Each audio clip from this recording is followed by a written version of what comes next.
Ош Devlet Üniversitesi İmam Hatip Lisesi. Ders Türkçe. Sınıf 8. sınıf. Konu evimiz. Öğretmen Turdugül Ökonbayeva. Selamun aleyküm sevgili öğrenciler. Türkçe dersimize hoş geldiniz. Bugünkü dersimizde neler öğreneceğiz? Evimiz, odalar, eşyalar, nerede sorusuna cevap. Саламатсыңар урматтуу окуучулар. Бүгүнкү сабагыбызда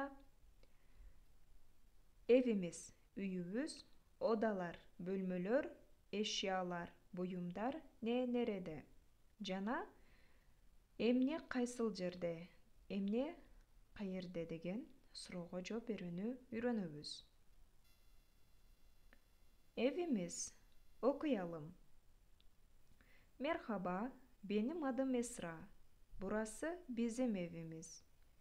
Evimizde bir yatak odası, bir genç odası, bir oturma odası, bir çocuk odası, bir mutfak ve salon var.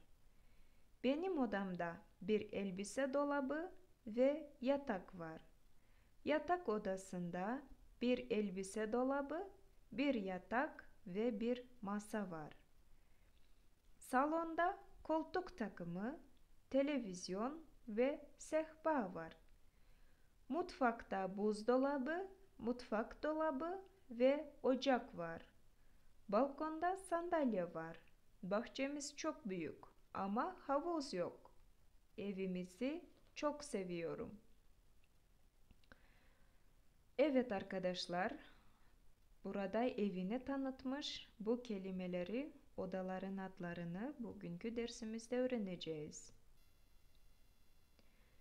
Şimdi eşleştirelim.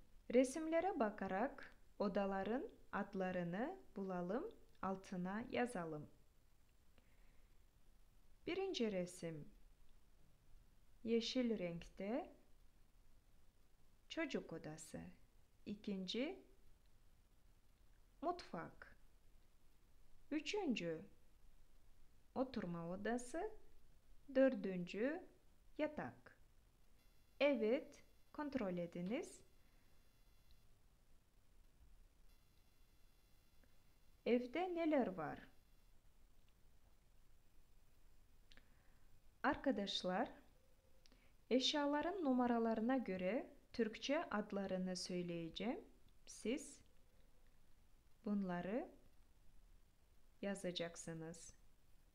Birinci numara küvet, ikinci ayna, üçüncü havlu, 4 gardırop, 5 yatak, 6 çalışma masası, 7 sandalye, 8 perde, 9 televizyon, 10 halı, 11 sehpa, 12 koltuk, 13 tablo, 14 fırın, 15 buzdolabı.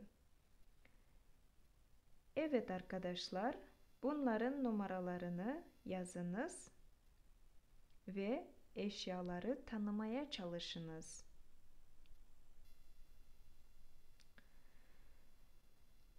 Evet arkadaşlar, şimdi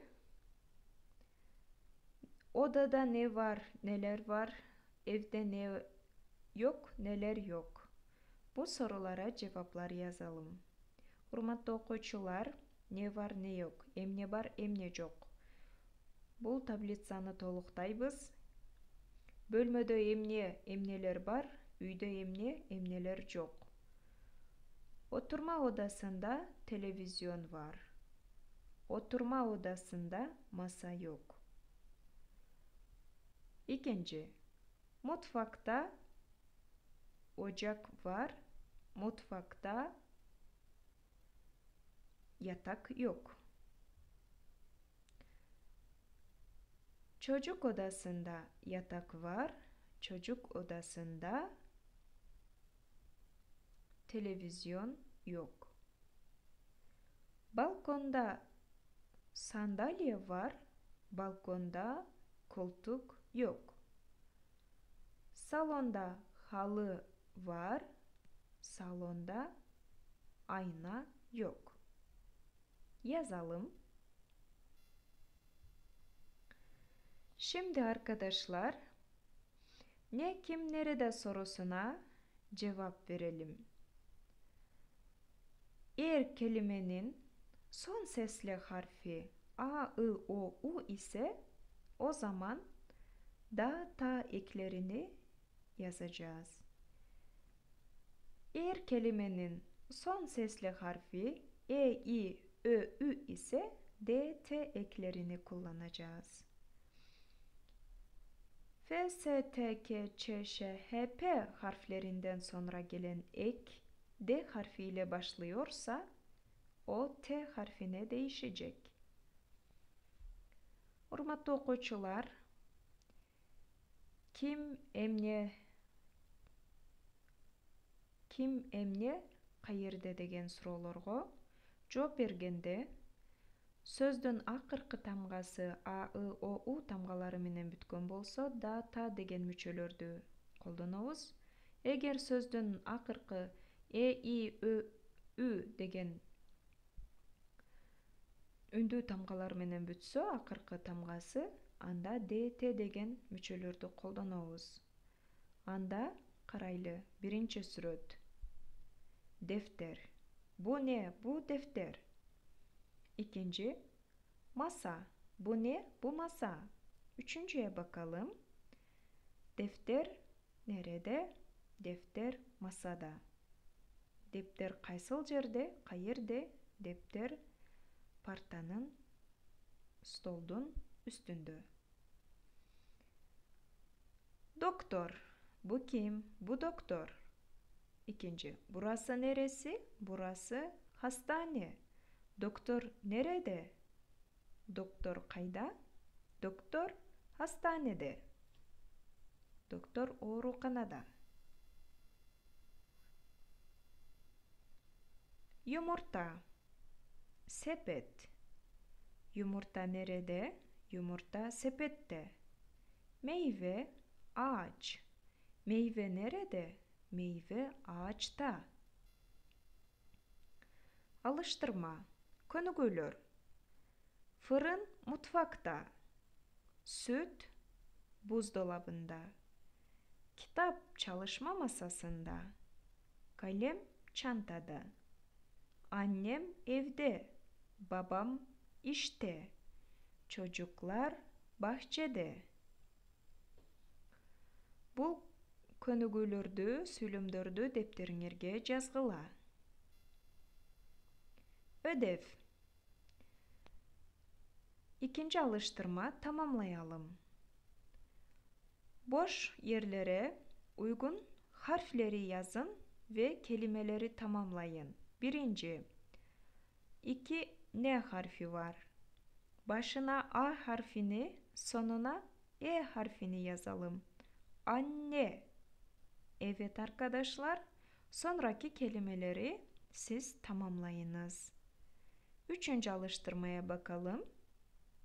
Evde ne var? Үйдө эмне бар? Masada ne var? Partada эмне бар?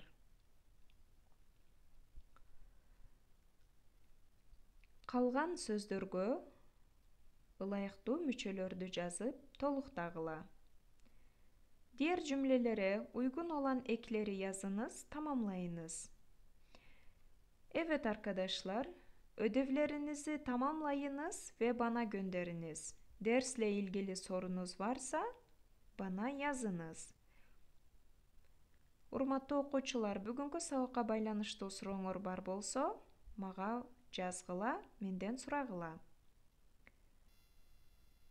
Dersi dinlediğiniz için teşekkür ederiz. Sonraki derslerde görüşmek üzere. Hoşça kalınız.